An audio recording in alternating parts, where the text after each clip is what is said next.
What's up, YouTube? This is Too Raw for TV. Now, before I get into this video, there's something I want to say that bothers me. I don't know if it bothers you, but it bothers me in the coverage, or all of a sudden the lack of coverage when it comes to this Jonathan Majors situation. Now, when he was arrested earlier this year on the suspicion that he did something that he shouldn't have done to that woman who was previously his girlfriend, and the accusations were put out there, it was all over the media when the accusations were put out there. And of course the accusations tended to demonize him, right?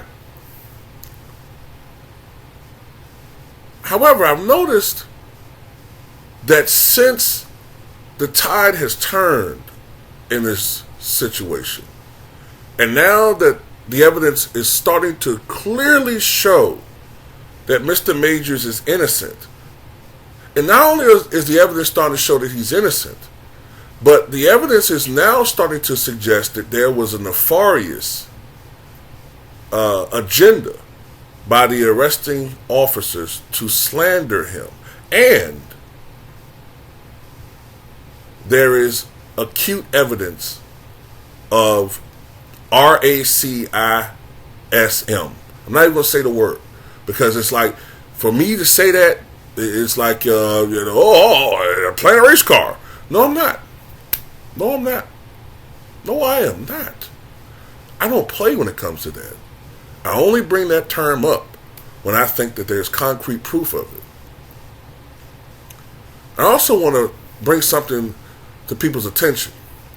If you look at TMZ, right, and I get information from TMZ, they're pretty reputable when it comes to the veracity of most of their stories, right, the truthfulness.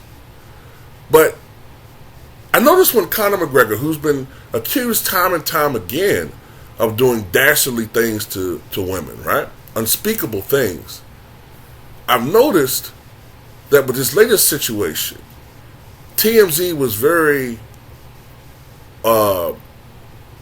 active and on it to push, to present the evidence, the videotape evidence, all those things, which tended to show that he was innocent of this. And you might recall, I even did videos, I reported it, right? Because I felt like, hey, can somebody please be fair and balanced and report when all these people get accused of things, and not just certain people or certain who look a certain type of way, right? But anyway, I reported it fair and balanced. When the evidence showed, and it seemed to strongly suggest that he was innocent, I reported it, right? But TMZ went out of their way to go into detail with the arguments and to show that this woman was lying. The McGregor accuser, she was lying. She wasn't telling the truth. She kept changing her story. McGregor and his team never changed their story. Now, McGregor does appear to be guilty of adultery, but that's never talked about. Oh well, that's none of our business, right? Well, apparently it is when it's Tiger Woods, who had to apologize to the world, apologize to America for something that wasn't their business. But with Conor McGregor or with Arnold Schwarzenegger, hey, that's none of our business. See how it works? But anyway, the point is, TMZ went out of their way to show the evidence for everything, which is all I ask. But TMZ is doing a terrible job going further into this story.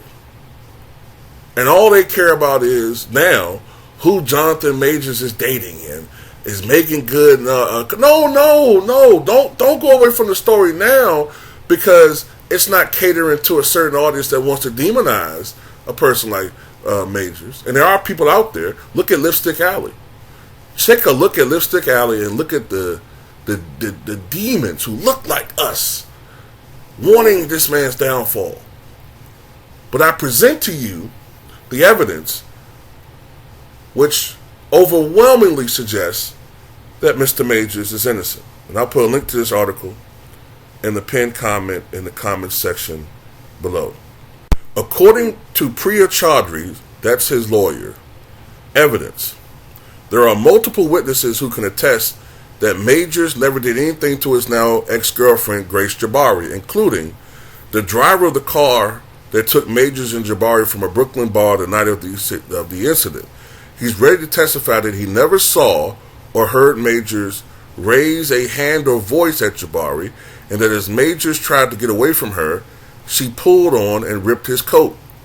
A small group of women who recognized the Creed 3 star during their altercation hugged him and took a selfie with him in the midst of it.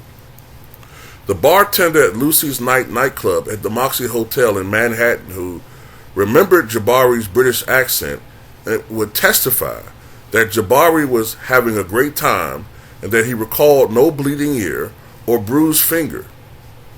As previously reported by The Root, Jabari, and who we now know to be three of the people who witnessed the altercation between she and Majors that night, all went to Lucy's later that evening.